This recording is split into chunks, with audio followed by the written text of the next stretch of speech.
Hello everyone, Jess with Emotional Fire Academy. Today here to talk about, are you easily overwhelmed as a highly sensitive person?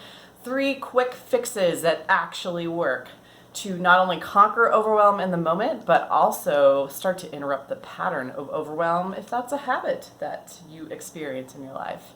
So by the end of this video, you're gonna have 3 awesome tools in your back pocket that seriously will break that emotional pattern of overwhelm. So subscribe to my channel. I put out new videos every week about the lifetimes and transformation of the highly sensitive person into a super sensor. That's what I call the evolved version of the highly sensitive person. And I also suggest you check out my video, Are You a Highly Sensitive Person? And How to Overcome Emotional Sensitivity. These are also great starting points if you're experiencing chronic overwhelm in your life. And these tools are tested. Who am I? I am a veteran firefighter, an emotional enhancement coach, and a self-declared highly sensitive person / super sensor. So yeah, take it from me. I've tried all 3 of these things and they will totally get you out of overwhelm. And they've worked for my clients too. So getting overwhelmed easily is one of the classic signs, supposedly, of being a highly sensitive person. So I think it's actually one of the classic signs of never having training in as a highly sensitive person, right? Nobody teaches us how to deal with sensitivity. We're kind of viewed as highly sensitive people as we process all this data and we never learn. We have to learn on our own what to do with it and how to, make sense of all of it, how to filter it and sort it and organize it and actually do something productive, as opposed to just feeling fried and burnt out by all this overwhelm that we feel because we're noticing everything and hearing everything and feeling everything. So, it's kind of the same thing for firefighters. When you think about it, right? I am a part of Emotional Fire Academy, and initially for new firefighters, it can be super overwhelming to go into a burning building. And if firefighters were never trained to go into a burning building, the experience would be overwhelming for them every time, right? It would be sound and light and heat and darkness, and it would be too much for the senses. But once you receive that training, then it's super easy to go in, right? Your body and mind and spirit are kind of attuned to the situation, and then you can process much more. So not only the base level of input that you're getting, but also novel circumstances that come up within that. So it makes you, obviously training makes you more resilient and builds your confidence. And so that's kind of what we're doing today. We're doing a quick little basic training in overcoming overwhelm. And a lot of resources out there for HSPs suggest that self-isolation is the best way to recharge, right? They tell you to sit in a dark room or spend time away from people or isolate. I really don't believe in my heart that that is the best thing to do, right? Again, if firefighters did that, like if they retreated and withdrew every time they went into a burning building, they would never get the fire out. They would never be able to perform at a level that they desired, or to help others, or to be extraordinary. And so I don't know, I really just don't think that self-isolating is the best way to deal with overwhelm. And so I think there's other methods, and these are the 3 I'm suggesting. Try them out, take them as you will, see if they resonate with you. Because it's actually, overwhelm is a growth point for us, right? It offers us an opportunity as people to either withdraw from the challenge or expand into it. And so I want to teach you how to expand into it. I like expanding into things, right? I like feeling alive and, not having to like close myself off and hide my talents and skills from the world. So I think overwhelm is a growth point for our nervous system, for our psyche, for all of who we are to expand into a challenge. So let's talk quickly about the emotional triangle. I have presented this in other videos. The emotional triangle, obviously emotion is the fire in the middle. It's a process. Emotion is the coming together of 3 different aspects of reality. Obviously, the language we're using, the conditioning, how we were conditioned as people, and then our physiology, our body, right? What's happening with our body. So when we're experiencing overwhelm, let's say that that's the fire, that's the emotion in the middle of the triangle. And so how do these 3 tricks are actually just addressing each side of the triangle. It's one trick that's going to start messing with the process, because emotion, like fire, is a process, right?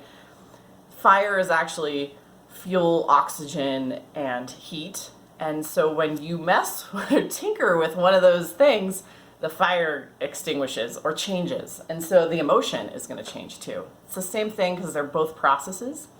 So my first trick for you is attacking the physiology of overwhelm. So take a cold shower. So a cold shower, if you've ever heard of Wim Hof, he is one of my absolute heroes. Wim Hof is all about cold therapy. He goes out and he gets in his swimsuit and he goes out and sits in the snow for hours and hours. He immerses himself in ice cold water, like literally an ice bath for hours. And taking a cold shower will immediately interrupt a pattern of overwhelm, right? It's kind of a hard reset for your body, because it's hard to be overwhelmed about something, about all these things that are floating around your head when you're standing in the middle of an ice cold shower. And this will literally all it takes is about 30 seconds of get that water as cold as you possibly can and hop in there, see if you can just do it for 30 seconds.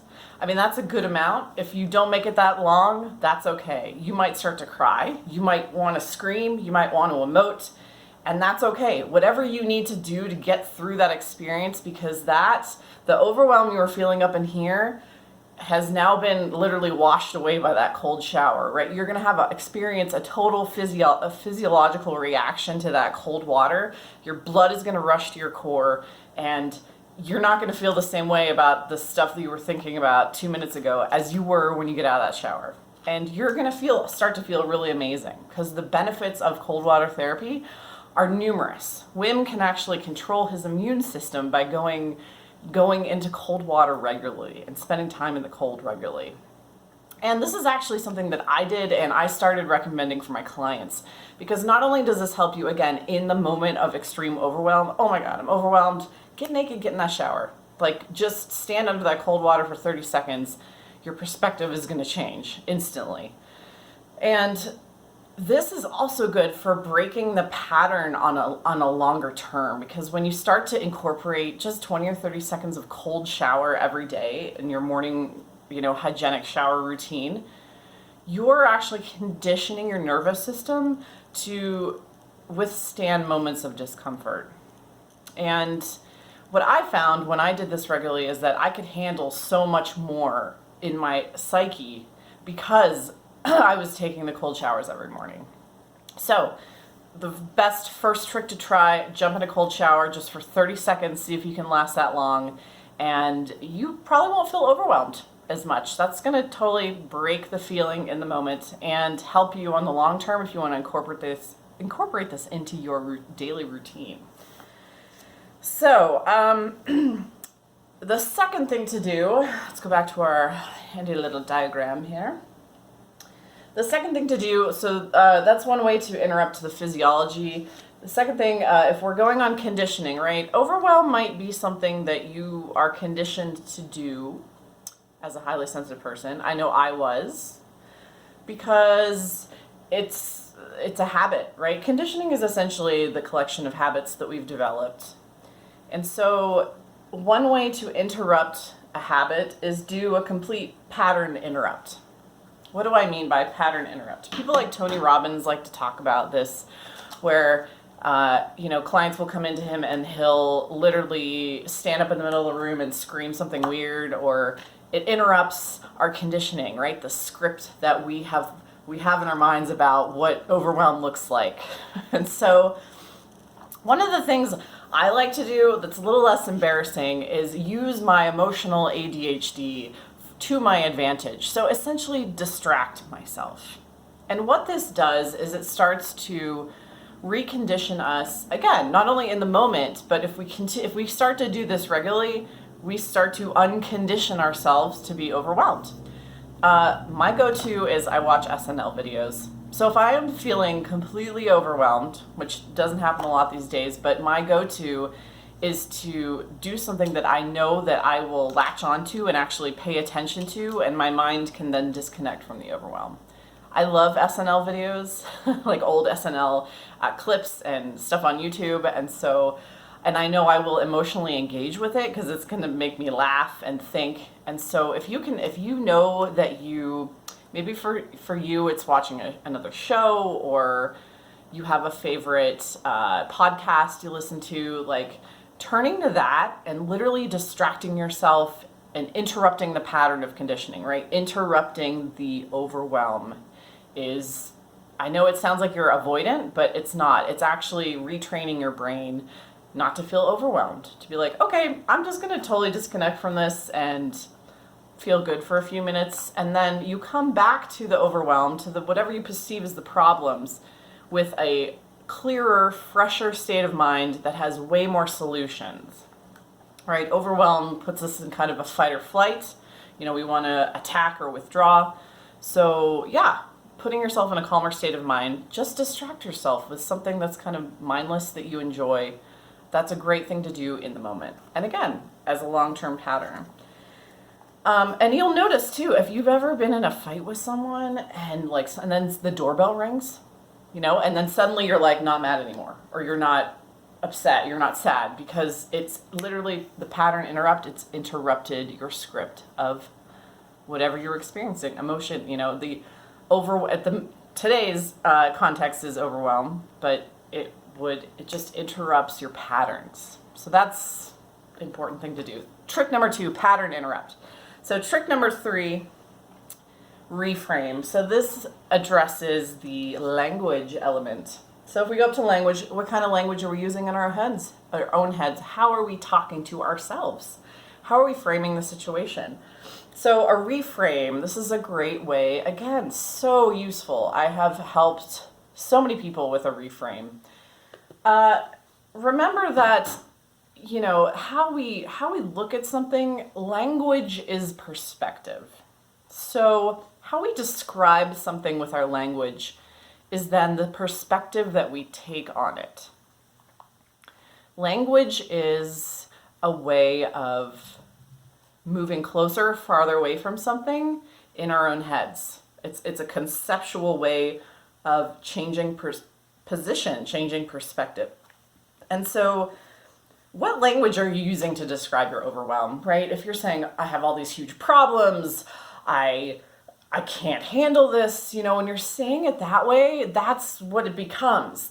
You're in the middle of the fire, right? When you're using that kind of language, you're standing in the flames. If you say, this is temporary, I can, I'll feel better about this in a few hours. I don't want to think about it right now, and it's still going to be in the back burner. Like, that language kind of brings it down and moves you away from that fire. And so that language is how we get perspective. So utilize the language in a way that helps you get distance from it. Use littler words. Like, this stuff is all really annoying to me. Versus, I have a huge problem. I am so overwhelmed. I'm so burnt out. Oh my God. There's a difference in the language that we're using. And you may say like, well, isn't that kind of denial? But it's not. It's because your language is your perceptual position. Like, you get to choose what kind of language you use with yourself. And then what kind of language you communicate to others, right? It kind of reverberates out into how we communicate to others too. So watching the actual vocabulary we're using to describe our overwhelm, and then even worrying, a lot of the times when we're overwhelmed, we're actually worried about the past or the future, right? Our expectations of how things went in the past or what we fear in the future, it creates this illusion that overwhelms us. But when we take stock of the facts. This is what I like to do, a little bit more zooming into the reframing process. Take stock of the actual truth. Write out on a piece of paper, what are the facts of this situation? And a lot of times when you look at the facts and be like, okay, my mom expects me to make this decision by tomorrow, but does she really? This decision could wait another week. I need to eventually make a decision on this. And so when you really are like, okay, ignore your expectations of the situation, take stock of the facts. Just look at the facts of this, the bare bone facts. Okay, I need to make a decision. Do I even need to make a decision? What happened if I didn't? Okay, I feel, and you find that more of a flexibility within the language of how you're describing your problems. And even, if you assess your own, like, okay, I can't deal with this anymore. When you sit down and say, can I really not deal with this? No, I just need an hour to myself. I just need an hour to go for a walk and clear my mind. And then I could come back to this. I could approach this problem differently. So taking stock of the actual facts of the situation, that is tool number 3 that always helps to reframe the situation. Lay out and look at what you actually have in front of you and take a very realistic look. This is excellent to do with a friend who doesn't have as much attachment to your own personal problems as, and that can help you be like, okay, but is that, like, do you really have to do that? Is that really necessary? And then when you think about it, you're like, okay, no, it's just my own expectations of what I think I should do or need to do that is overwhelming me. Right? And so doing this helps to reframe. So again, what do you think of these 3 tools? Cold shower, let's go back to our diagram. Cold shower, pattern interrupt, and reframe. What do you think of these tools for dealing with the fire of overwhelm as a highly sensitive person? Leave a comment below the video.